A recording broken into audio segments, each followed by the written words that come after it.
Risk of Rain 2. Is it worth a buy? Let's read the words of the developer. The classic multiplayer roguelike, Risk of Rain returns with an extra dimension and more challenging action. Play solo or team up with up to 3 friends to fight your way through hordes of monsters, unlock new loot, and find a way to escape the planet. Guys, when I first started playing this game, I was just kind of, oh yeah, it's alright. But after about 4 or 5 hours, I played it for 10 hours now. After about 4 or 5 hours, I kind of became addicted. not really addicted. I just wanted to play it all the time. Like, that's being addicted, you prick. It's just damn good. It's damn good, guys. Damn good. It's one of them games that comes along once in a while that's really fun to play.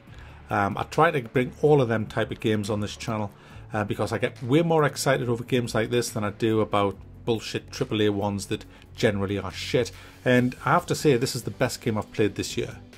And you know, there's no collusion here. I'm not in collusion. There's no collusion, guys. There never was. There never has been. Don't go political. I won't.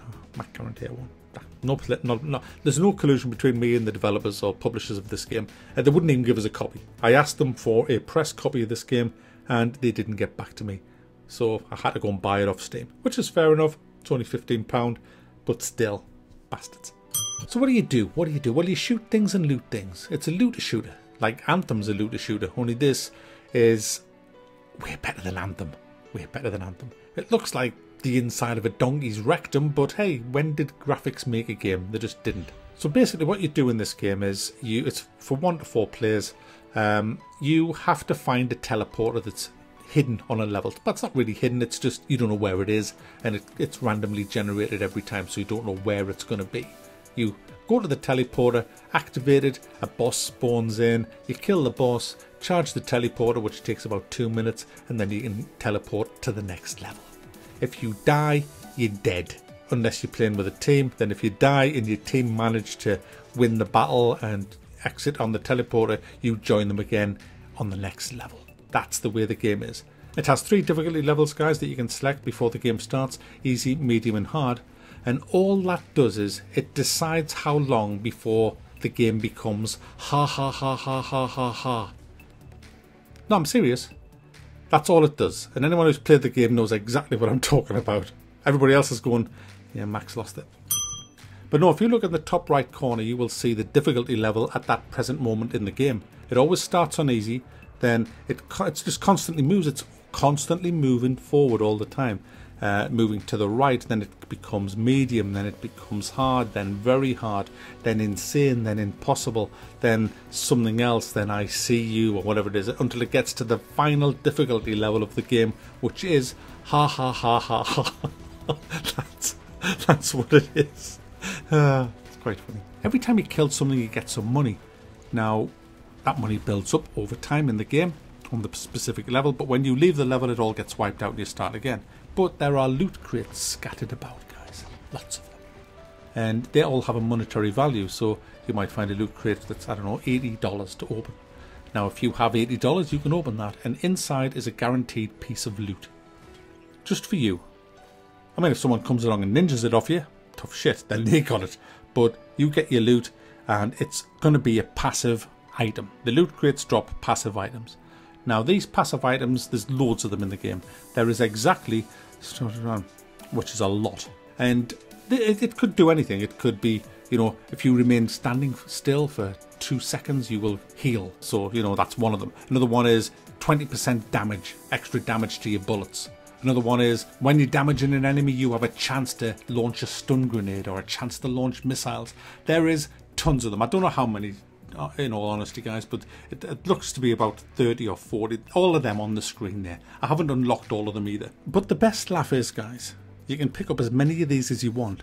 You can also pick up duplicates because they stack. Oh yeah.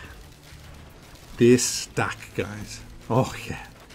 Guys, are you listening? They stack. This means that you can become more powerful than you can possibly imagine. Oh yeah. The more loot you pick up, the more power you have. It's almost like the EU. The more countries they have, the more power. They don't care if they wreck your country, your culture. It's more power.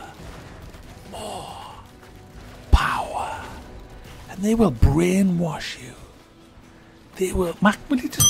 Now this can become a bit of a problem, because if you are playing with 4 people, there's only a limited number of loot chests on a level, which means that even if you share them all out, which you should really do, you're not going to get that many pieces of loot on a level. So you're not going to get that powerful, which makes the game harder. Now, obviously, if you can survive long enough till you all get shit tons of loot, you'll become amazingly powerful for people. But I've found that playing solo or duo is the best, because you become so damn fucking powerful, guys.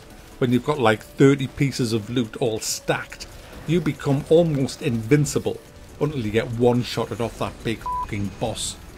But that's the quest, guys. It's the quest for power at any price. You don't care. It's power at any price. You become the Labour Party back. Now, it's not just that though, guys. There's shrines on the level as well. Now, you can activate shrines, and you can spawn in new bosses that have even better loot, guys.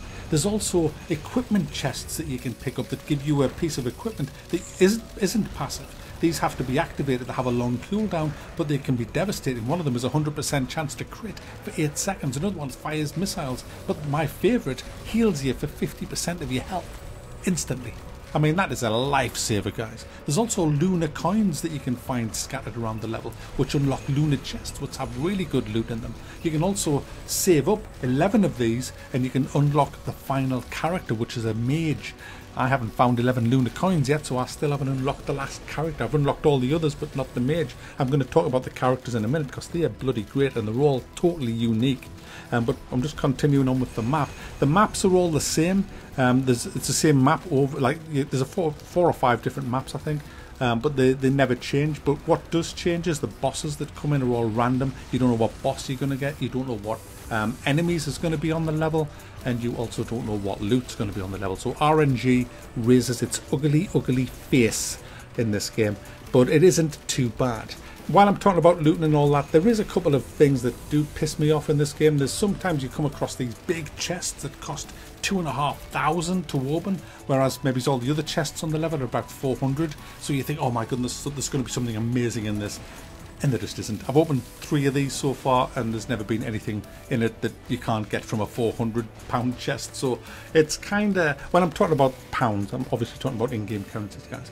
But like I say, you can get other stuff. You can repair drones, and you have your own personal healing drones, missile drones, machine gun drones, and stuff like that. You can also get pets that you can find that are like monsters, pet monsters that fight for you, which I keep shooting because I keep thinking they're f***ing on the enemy's team. But yeah. Now the characters, there's 5 different characters. There's one I mentioned already, the mage character, which I haven't unlocked, but there's a bit of footage of him here because one of my patrons who I was playing with, he has it. But the character you start with is the Commando. He's a jack of all trades, master of none, dual wields pistols, has rapid fire kind of AoE mode. His great thing is he can dodge in any direction. Very, very versatile character, really fun to play, very good as well actually. There's also a Huntress, which uses a bow and arrow. Now she can only blink forwards, but she's the master of AoE. She has a fantastic AoE, which is just alt fire, which fires this like boomerang thing and just whacks off different enemies. And she can also fire a circle of arrows onto the floor, which slows down enemies and does a big AoE on them as well. There's Johnny 5, looks like Johnny 5 from Short Circuit. He's a bit naff, I found. He has a nail gun and a lance. I can't remember the rest of him. I only played him for about half an hour. I wasn't that impressed. My favourite is the Engineer. The Engineer has 2 turrets that he can deploy, and he can have 2 turrets down at any one time. And these turrets have all the same perks that you have. So if you've picked up like 10 items, 10 passive items, each turret also has them 10 passive items. So you can imagine the power of these things. I mean, if you have the healing stuff, they're pretty much invulnerable. And if you have the rapid fire stuff, they're bloody deadly. So I love being this character. He also has a big dome shield. It doesn't last very long, but it's kind of fun if you time the deployment of it right. He also has mines, which are alright, and his main weapon is just shitty grenades. They do kind of do a lot of damage to something right in front of you, but They're hard to hit, they're very fast moving stuff. That's what why you have to rely on the actual turrets. The other character that I've unlocked is the Mercenary. I had to do a little bit of a parkour exercise to unlock this guy. He's like dual, he wields a katana. He's really fun to play. I haven't played a lot of him, but he is really good fun. But my favourite character is the actual engineer. I think he's freaking great. I could keep talking about how good this game is, guys. I really could, but I'm going to have to end it there. The game is definitely worth buying, and I'm going to say this. So far, this is the best game that I have played in 2019. Granted, it has no competition because most games have been shite. Well, not shite. There's been a couple of decent ones, but this is the best so far. Currently, Game of the fucking Year, King of the North. Back.